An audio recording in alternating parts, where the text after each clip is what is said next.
Westminster's biggest problem with vandals is here on the Mozart estate in North Kensington. The annual bill runs to £100,000. There's graffiti just about everywhere you look. Windows are smashed, lights have been ripped out, even brick steps dismantled. The estate did have its own pub. That's been closed and boarded up for months. The council say it became a centre for hooliganism and drug taking. Last Sunday, vandals set fire to power cables, plunging this fire escape corridor into darkness. The humour of the vandals doesn't help. A staircase was painted top to bottom, and some bright comedian put on again, paint it again sad. I mean, that doesn't do morale any good for anybody in this area. The council have been trying out flying squads of workmen to make repairs and clear up graffiti quickly. Here on the Hall Park estate, it's already helped to reduce vandalism. Now it's being tried across the borough. It's well over £500,000 a year that it actually costs the ratepayers, all the tenants, which in fact is the equivalent of a 3% rent increase. So if there were no vandalism, they could all have a 3% cut in their rent. Can you honestly see this blitz by the council really working? I think it'll work in a number of areas. It won't work in all the areas, but I think if you could even reduce it by 1%, it must only be good. So bad is the problem here, the council's considering major structural alterations, such as removing the walkways, to help combat vandalism. This tenant told us that 24-hour policing of the estate would also help. John Andrew in Kensington.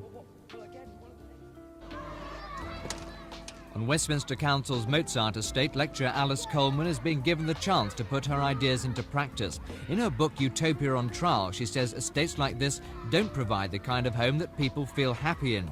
She says the large public areas around blocks only add to a lack of identity and a feeling of being cut off for residents. Walkways let in strangers and vandals, making tenants more insecure. We have suggested that removal of walkways, putting walls round the individual blocks so that they belong to the inhabitants and not to the public at large. And in the case of the bigger blocks, trying to divide them up and divide up their grounds so that there may be 2 or 3 quite separate blocks side by side instead of one. And then finally, trying to make the front of the block into what we call traditional streetscape. Alice Coleman believes people were happier in the terrace houses of the 1930s, where the pattern made it easier to develop neighbourly relations, cutting vandalism and crime. Now her ideas have been taken up by Westminster Council, who've hired her to put a human face on their problem Mozart estate. This estate looks better than some of the older, different estates, all slab-sided. And in fact, this particular estate won lots of prizes for architecture and design. But I think Alice Coleman has got a lot in what she says. I think the design of estates must have a lot to do with the behaviour. Because if you think about it, the people who live on this estate are exactly the same sort of people who live on the little roads and the little houses round it. So why is their behaviour so different? It must have something to do with the design. Alice Coleman's schemes here will split the estate up into smaller, more private areas that can be watched over by the residents. She and Westminster hope it'll be an experiment that will make the Mozart estate seem more like home. This is Steve Clark for Thames News.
More than 2,500 people live on the estates.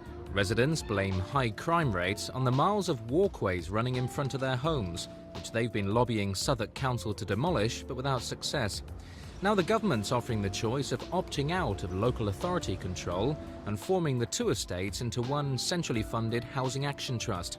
Housing Minister Michael Spicer is on the estate this morning to sign a document setting out the trust plans, which will be put to the residents for a vote. But the council's against the idea, saying the document isn't legally binding on the government, so there are no guarantees that proposals agreed by tenants won't be changed.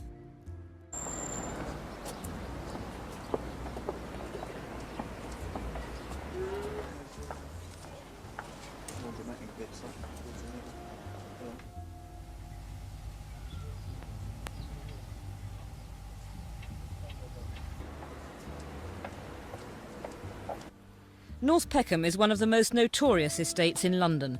1 in 3 men who live here are unemployed. Among young blacks, the jobless figure's even higher. 9 out of 10 are without work. Crime flourishes amid the decay. This is the no-go estate, where postmen, rent collectors and even doctors refuse to tread without a police escort. The vicar of the parish church, which nestles in the shadow of the 17-year-old estate, says people have been dehumanised. He says it's time for action. We've got to start somewhere. It's when nothing is being done at all and people feel neglected, they feel nobody cares, that they get even more despondent and depressed, and the temperature rises and trouble can then occur. So today, the Bishop of Southwark and other clergy took the Housing Minister on a tour of the estate. He announced the release of another £400,000 for improvements there. But all sides concede money alone isn't enough. Whatever the reasons why we didn't get it right in the first place, and we didn't, and the design, for instance, of these estates is pretty awful, as we now know, you'll have to spend money putting it right. But it isn't the only thing. The trouble with these estates is they're so big, the thing's gone out of control. It isn't completely hopeless, and if you go inside, as we've done to some flats, people are keeping the flats beautifully. It's trying to match that commitment that the individual people have with the state and the local authority actually doing the same on the outside. But some residents have said they've heard before of government money being put into estates like this. They see precious little happening yet. When are they going to start seeing something on the ground? Well, there are things beginning rather slowly to happen here. The point is that once they've started, we must keep them going, because you're quite right that if things start and then just stop again, there's no point in it and people are crosser than they were before. A steady drizzle settled over the North Peckham estate as 3 bishops, 2 local vicars, the housing minister and a small army of his advisers moved through the graffiti-covered walkways and unused pitch-black underground car parks. The statutory small group of demonstrators were on hand. 1 or 2 residents took the opportunity to bend a few ears, but most of the estate's 200 front doors stayed locked. Few people venture out here on days like this, ministerial visit or not. Barbara Long in North Peckham, Thames News. This is the estate where Bengalis say they suffer daily physical and verbal abuse. They were moved here in February from council accommodation for the homeless. They say the choice was simple: move here away from the main Bengali community in the west of the borough or end up on the streets. These men and their families have all been attacked. Nazareth Ali has been punched and kicked and hit with pieces of wood and piping. 3 people have needed hospital treatment. Tohir Ali won't venture out after 4 o'clock. And all the time when we are going out, they can shouting, they can call me and black bander and black bastard or something like this. And they can call all the time, it's Paki, Paki, get out, go away from there, why you should come here. Then they can shout like this all the time. Have you been attacked? 3 times we can be attacked. One time I can go into the Nimel house. Then we are just getting in the corridor, and I am behind of them. This piece of wood coming to my shoulder. Then after my shoulder going to this one man, his name is Idris Ali, his nose, and he's get blood out from his nose. Police have responded with a constant patrol of the estate. Some of the incidents have and are being investigated, but community workers think the only way to protect the families is to move them out. It really is a matter of time, only a matter of time, till one of the injuries is fatal and someone sustains either a very severe injury or dies. In that sense, it is fair to say that it is a matter of life and death that these families are transferred out of that very hostile environment. But your only solution is to move the families out. Isn't that giving in to racism? No, I don't think so. I mean, we are not in favour at all of having any no-go areas or any ghetto areas. We believe in having a multiracial housing policy. The first priority, though, must be for the safety of those families themselves. It is completely unfair to expect that those families have to suffer this level of intimidation in order for this council to try and pretend that it is a multiracial borough. The council say that so far they've tried to tackle the problem on the ground. They've sent letters to everyone on the estate reminding them of their obligations not to harass fellow tenants. Tonight, though, under growing pressure, the Housing Committee have agreed to meet a deputation of Asians. One plan being considered is to nominate them for transfer to housing association flats in the west of the borough. John Andrew, Thames News. In a recent ballot, 90% of the high-rise residents of the Trowbridge estate said they want it demolished and rebuilt. Today, a group took a coach trip to Parliament to press the government to do just that. They say the 17-year-old estate is a slum, soaking wet and falling apart. When you have a heavy rainstorm, the water starts coming through the windows, so naturally we've had to drill a hole and put string, which leads into a bottle, which collects the water, and it runs down the string and goes into the bottle. And if you're lucky, you can change it maybe once every 2 days. But if it's really bad, we have to change it every day. You can sit in here during the winter, and you've actually got to sit with a sheepskin coat on you to keep you warm. The dampness is running down the walls, it's diabolical. Last year, the Ombudsman found the GLC guilty of maladministration for failing to do repairs. But this year, new tests have shown alarming faults in the original construction of the blocks. This steel rod should be tied to the outer wall. It isn't. This one should run the length of the wall. It doesn't. And this rod should hold the outer panel. Instead, it falls short. The faults have already been noted in a secret GLC report. Well, there have been a series of mistakes, a lot of negligence and possibly something worse. If you're reading the report, what you find is that some of the steel which is supposed to be holding some of the blocks together simply isn't there. Some of the steel is of inadequate thickness and doesn't conform to the drawings and the design specifications, and some of the steel is still being corroded. And that actually means that some of the blocks are unsafe. The residents' application for demolition is being backed by the GLC and Hackney Council. They estimate repairs to the existing blocks would cost £27 million. £1 million more, they say, than pulling the whole lot down and rebuilding from scratch. This is Steve Clark in Hackney. For residents on the Marquis estate, vandalism has become a way of life, and children as young as 5 are being blamed. Play areas have been smashed up, fires started and petrol bombs found. The government have already declared their intention to make parents more responsible for their children's actions. Now Islington Council say they've had enough and are warning tenants they'll be evicted unless their children are kept under control. See them over here, them swings? Yes. They sit light to them, and I've been running out with buckets of water, setting them out. What sort of things have your friends done on the estate then? Spray on the walls, sprayed, things like that. Because they're bored, there's nothing to do. Your message to parents of persistent young offenders? It is that we mean business in making this estate better. And if necessary, you will evict people? If necessary.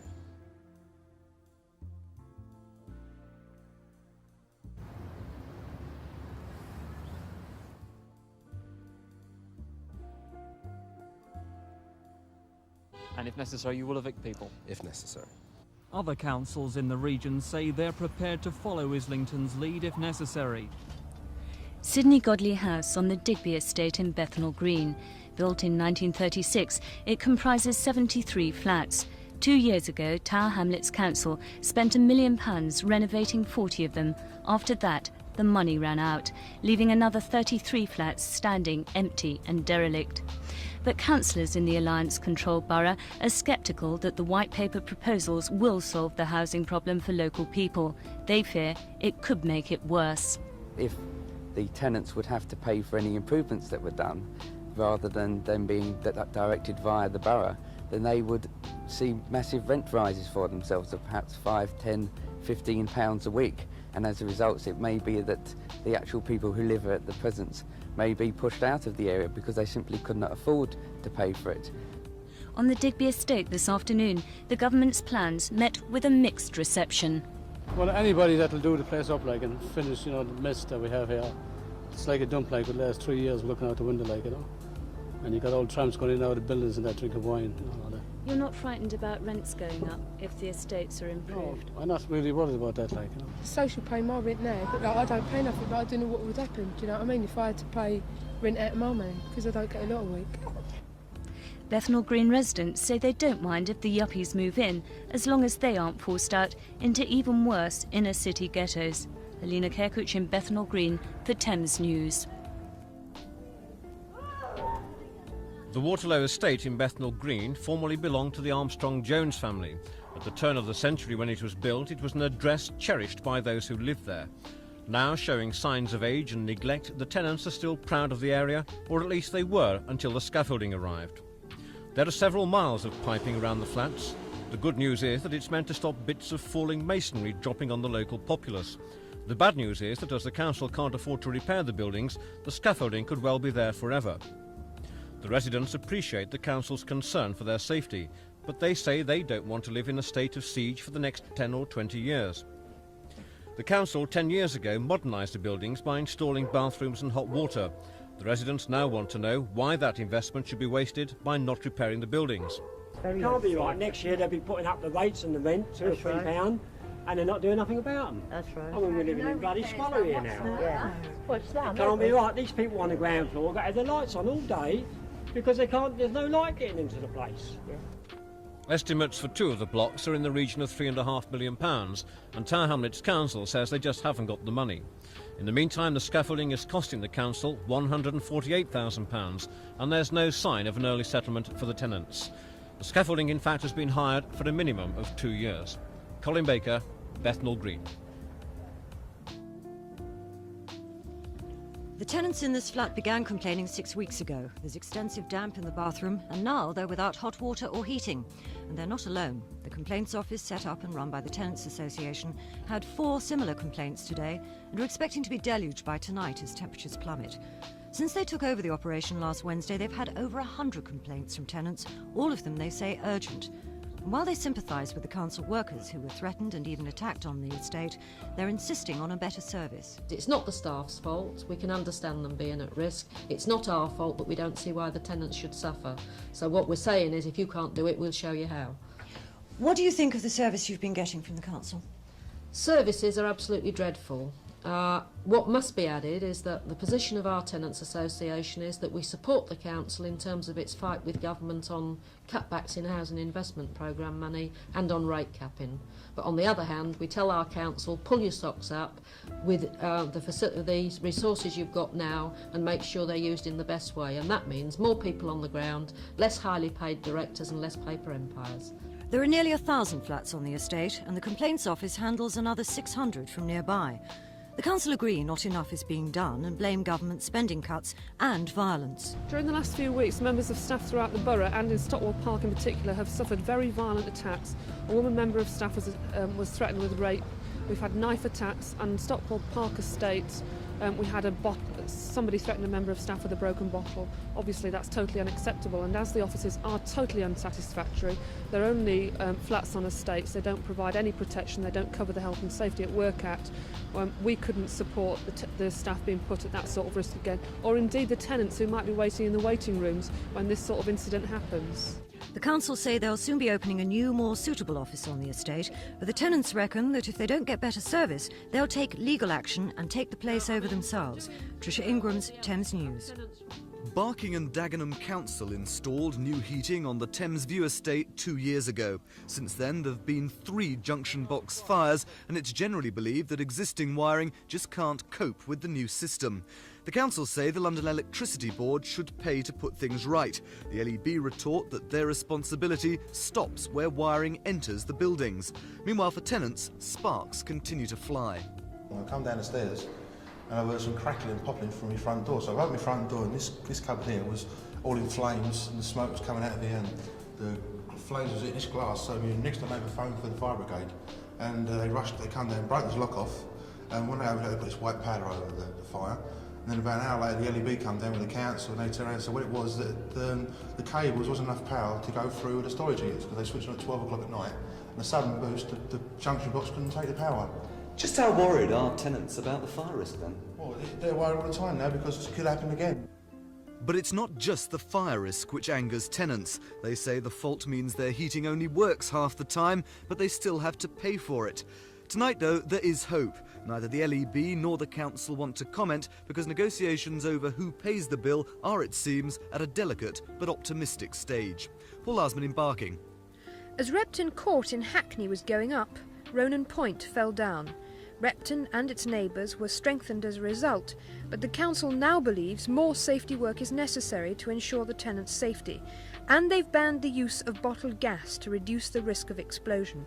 Can I say and stress yet again, there is no danger to those blocks collapsing, providing people do not use gas within those blocks. The tenants aren't convinced.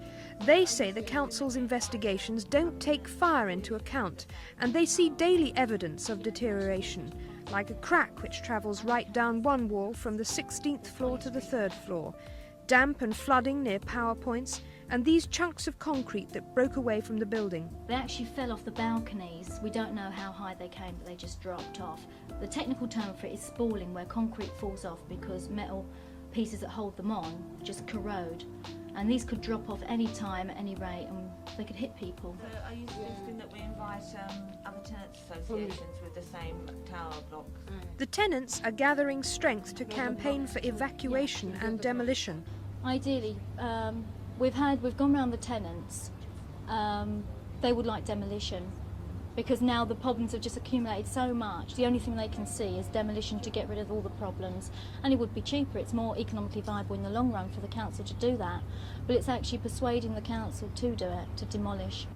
So Hackney face two dilemmas. Either they can strengthen housing they know has a short life, or demolish and rebuild, which they admit they would rather do. The question is money, and for a council which also faces a crisis over rate capping, there isn't much about.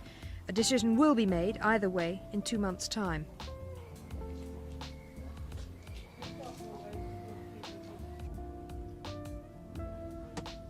Clapton Park is a collection of tower blocks and council houses. They were built in the early 70s to provide new homes. Today they're in urgent need of repair and have become virtual prisons for many people.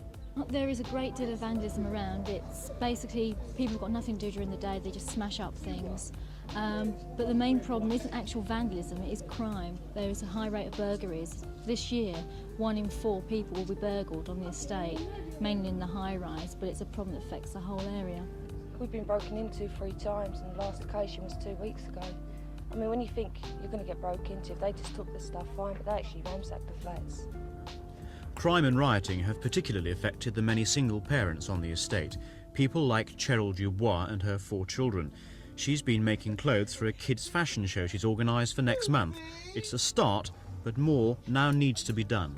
Well, one of the things we hope to do is to go to the Inner City Partnership for more money, but it will also require concentrating our existing resources more effectively, even looking at little things like the repairs and maintenance service, which often leaves much to be desired. In what ways can conditions on the estate be improved? I'd like to see the money spent on a more secure physical environment and better provision for young people, constructive things for them to do. Half the estate are under 25 and unemployed. This makeshift pool hall is the only place many of them have to go. Hackney Council have now set up an advisory group, but they also want £400,000 of inner city aid for repairs and improvements. They point out that more people live in Clapton Park than the Falkland Islands, but so far no government money has been spent here. Nigel Roberts in Hackney for Thames News. 5 people died after a gas explosion caused the partial collapse of Ronan Point 16 years ago. Newham Council spent thousands of pounds reinforcing 6 tower blocks after the disaster, but earlier this year new faults were uncovered at Ronan Point, so fresh tests were carried out. And today an interim report from experts seems to vindicate tenants' fears that the tower blocks still aren't right. Independent consultants found that joints bearing the weight of the blocks are seriously defective. A full report will go to the council next month, but what conclusions does the housing chief draw from the initial findings? There is a vague possibility that those blocks could be rehabilitated, structural improvements made, and general upgrading. But as that would cost something in the region of £5 million per block, that just isn't on. So demolition seems to be the only answer. Tenants say they've been proved right. And the gaps in the wall is terrible. You can put your fingers through it, like my one, you can put paper in it and everything. It's just ridiculous. They're not an ideal place to live by any means, you know, and if I did get out, I certainly wouldn't come back in. At the town hall tonight, grave doubts were being expressed as to whether any of the controversial blocks would ever be reoccupied. This is Mark Wadsworth at Newham. The blaze, which completely gutted the first-floor masonette on Clapham's Carey Gardens estate, started just before 11 p.m. last night. It's not yet known how it began, but investigators say it started in a downstairs room and spread through the home. The heat was so intense, many windows were blown out. The fire claimed 4 lives. Jennifer Nyarko, a pregnant mother, was found clutching her 2-year-old son Alexander in their bedroom. Husband Godfrey was found dead yards from the front door. Their other son, 6-year-old Jonathan, was the 4th victim. A neighbour described the scene. Came through this door here and looked up, and there's all the flames coming up. And a little boy shouting, "Please, somebody help me to get out here." But we couldn't help him because masonry and fire was coming down. The only survivor was the couple's 13-year-old daughter Ruth. She was spotted screaming on a first-floor window ledge. 2 passers-by climbed 30 feet to save her. I stand up in the balcony and I say to her, open the window, push the window. She did. I said, bring your legs down. She bring the legs down and I grabbed his bottom, grabbed it to the wall and let her to go slicing down bit by bit. 3 seconds she was saved. Roofer Barry Graham, who also helped in the rescue, was praised by the fire brigade for his bravery. Tonight, the fire brigade say they're convinced last night's blaze was an accident. This is Mike Pearce in Clapham for Thames News. Problems began on the Doddington estate as soon as the first tenants moved in 12 years ago. Its completion came at a time doubts about high-rise living began. Unemployment among almost a quarter of the 3,000 people resident here has been made worse by the conditions. Many vehicles were actually burnt. People had parked in the underground car parks, and obviously people then decided that they could no longer use the facilities being provided, and this then led to further acts of vandalism. Financial intervention by the council in cooperation with the estate's Active Community Association has made the workshops possible. 28 units for everything from dressmaking to an electrical repairs co-op. It'll give some of the borough's jobless new hope in their specialist fields. Hi-fi, TV, radio repairs really, and hopefully we try to get into sort of more sophisticated things like computering if we can. Make tiles, small articles or ceramics, and hopefully provide skills amongst people which will then later lead to some employment. Wandsworth launched the project last year with the help of the Manpower Services Commission. It's since attracted funds from the government, the GLC and charitable trusts.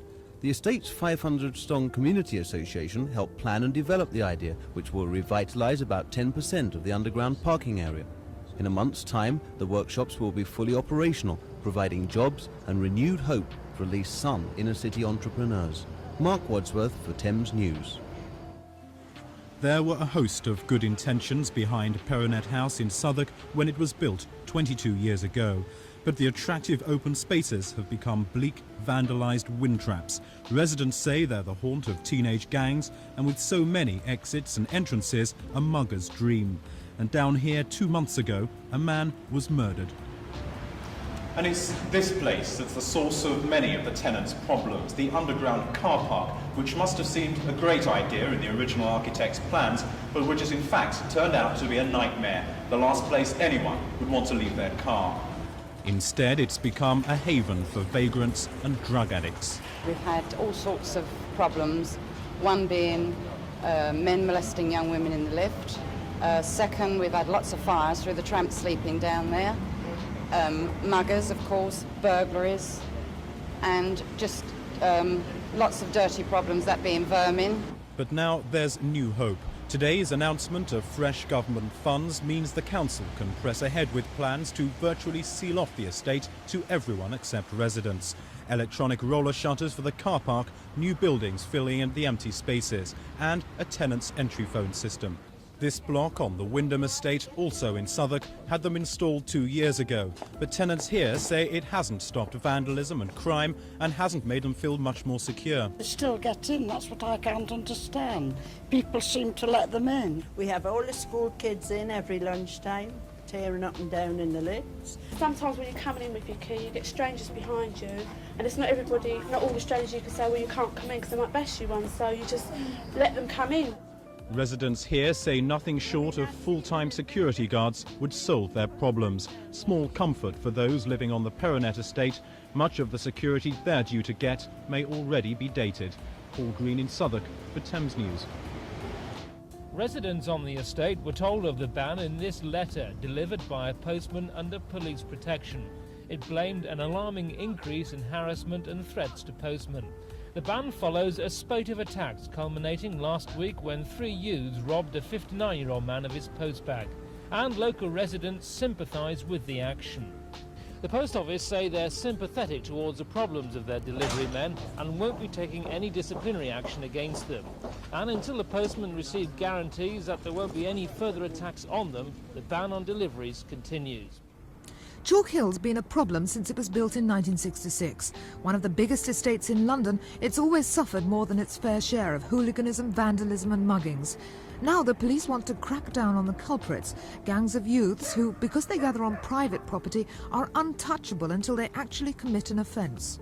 If we could deal with people who are loitering about in small groups, move them on as we can on a normal public road, then we feel that we might be able to stop the problem right at its root. If the estate walkways and stairways were designated as public places, as public roads, then we would then be able to apply the normal legislation which deals with obstruction. The police solution doesn't enthrall the tenants. They prefer Brent Council's answer, a £3.5 million enclosure scheme for the walkways. It was started by the previous Labour administration, and about 10% of them have already been done. Each walkway is covered and fitted with entry phones to keep out unwanted intruders. Those people who live on the closed-in walkways will today say the vast majority of them is the best thing that has happened to them since sliced bread. They wouldn't change it for anything. The enclosure scheme is being continued despite the cost by Brent's new Tory controllers. They say that only if the crime rate continues to soar after the walkways are finished will they consider making Chalk Hill's garden paths into public highways. Rita Carter in Wembley for Thames News. Among the 5,500 people on the Ferrier estate at Kidbrooke are 20 children living in a twilight world in the underground car parks. Youth workers discovered them sleeping rough, most of them abandoned by their families. They'd rather be here than in care. Some have been sleeping in rubbish chutes. A girl was in a drainage pipe. One small boy was keeping warm among heating pipe ducts. It's quite frightening. I wouldn't like to stay down here at night. You know, they're so unprotected. Anyone can come in through one of 3 entrances. It could be got at. Greenwich Council want to spend £35 million on the estate and knock some of these garages down, but because of the fate of the GLC, there's no certainty they'll get the money. Ever since the Willow Tree estate was completed 18 months ago, residents have been complaining that the soil is poisoned. At first, it appeared to be a horticultural problem. Flowers and grass simply refused to grow in places, as Mr. Malcolm Rhodes discovered after spending £70 on turf for this, his back lawn. 8 weeks afterwards, it started going patchy, and 2 weeks after that, it was completely gone. And you're still at a loss to discover why? Yes. But then residents, particularly children, began to contract diarrhoea and other stomach upsets, while some, like Mr. Dennis Winter, developed a strange rash. Well, yeah, I just started tending the garden in the summer and plants and whatnot, and I developed this rash on my arm. And I've been to the doctor and she's going to refer me to a skin specialist. She has no idea what's caused it? No, at first we thought it was the sun, and I was allergic to the sun, which is ridiculous because I've been out in the sun for 25 years as a lorry driver and out in all weather, so this is flared up. But it's only since I moved here. For 18-month-old Katrina Brooker, it's been a particularly painful experience. Her face still bears traces of a livid skin disorder. Well, she got a bad rash all over her body and her face come up really bad, and it's been like it for 8 months. I took her to the doctor and the doctor just said it's heat rash and eczema on her face, which is quite a coincidence that everyone's got the same. In August, Ealing Council's health officer wrote to some families saying that preliminary tests indicated that the soil was indeed polluted and warned them to avoid contact with it. The council admit that the site was once used as a rubbish tip, but claim that chemicals were not dumped there and that pollution tests before building began revealed nothing untoward. Meanwhile, they're awaiting the results of more extensive tests on 30 soil samples before deciding what to do next. But families on the estate say that isn't good enough, and they're demanding immediate action. Council haven't really done anything, they're just letting us live on this poisonous dump, and it's terrible. Stephen Chambers on the Willow Tree estate in Northolt for Thames News. Families who said they'd been squatting for up to a year were put on the street by bailiffs backed up by hundreds of police. Council officials had a court order for the possession of 96 properties.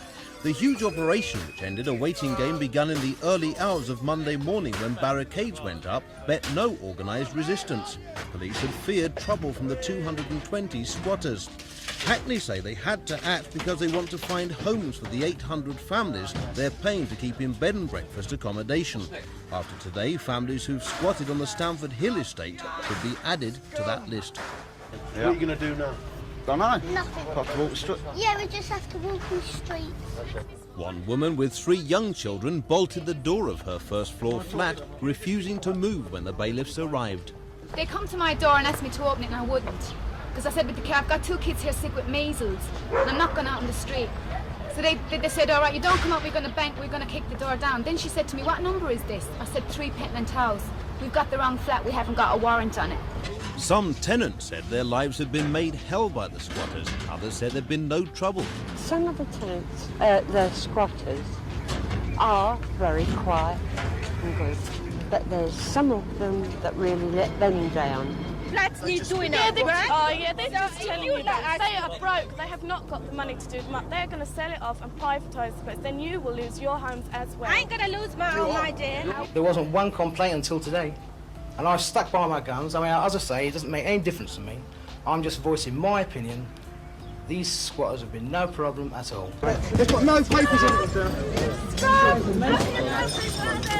it, Squatters complained about what they said was an excessive show of force against those who were evicted. They haven't been liking what's going on, but they haven't been resisting with violence. So there are no smoke bombs? There's no smoke bombs, there's no petrol bombs, there's no kind of bombs, there's no violence involved. People are there's just no way moving we win. on, Look how many police there are here, man. So people are moving on, Yeah, they're just going about their business and getting out. Hackney Council's ruling Labour group has been split by the decision to go for mass evictions with bailiffs and police. But tonight the leadership were taking a hard line, saying only about 20 of the 200 people made homeless by the operation would be rehoused. Mark Wadsworth, Thames News. It's become the most infamous council estate in Britain, but even before the 1985 riot, Broadwater Farm was well known locally as a dumping ground for problem families. Great efforts were being made to change its image, but since the riot, much that's positive has passed unnoticed. Until recently, some of these men were long-term unemployed and with the stigma of coming from Broadwater Farm unemployable. Now they have jobs and fresh hope, working on a fire prevention contract worth £150,000. It's a permanent job. It's a permanent job. And we are encouraging them to take up a trade.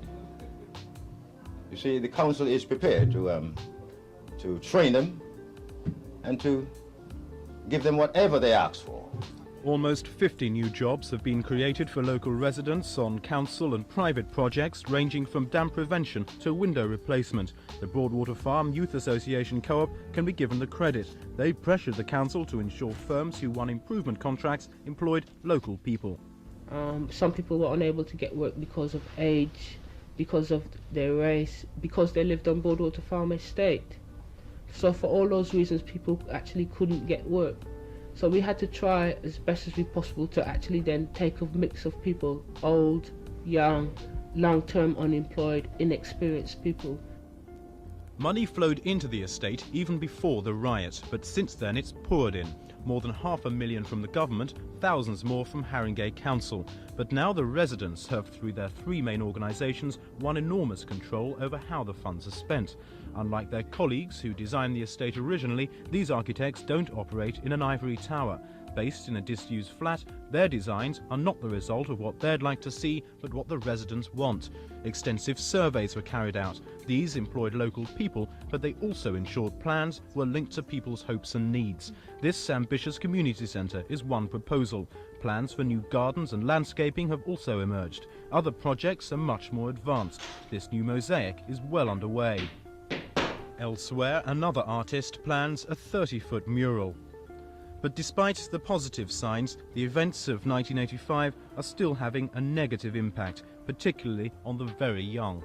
Generally speaking, it's an increase in stress, if you like, social stress. We felt when we first came on here that there was an increase in problems to do with domestic violence. Children were particularly affected. For the first, until the following Christmas, from October '85, I think that the actual police occupation of the estate actually caused a lot of pressure and a lot of tension, and it manifested itself in the behaviour of children. Children were behaving in certain types of problematic ways, in difficult ways. Outwardly, life goes on as normal, and the policing is now light. There are many good omens, but few people prepared to say categorically it couldn't happen again. See, there's a question here of simply of justice. You can create employment, okay? You can create all you want, but unless people have justice to go with it, then you're nowhere near to achieving that kind of harmony and stability, you know, that's actually needed. Do you think another riot could happen then? No, unless they send in somebody to come and start that riot.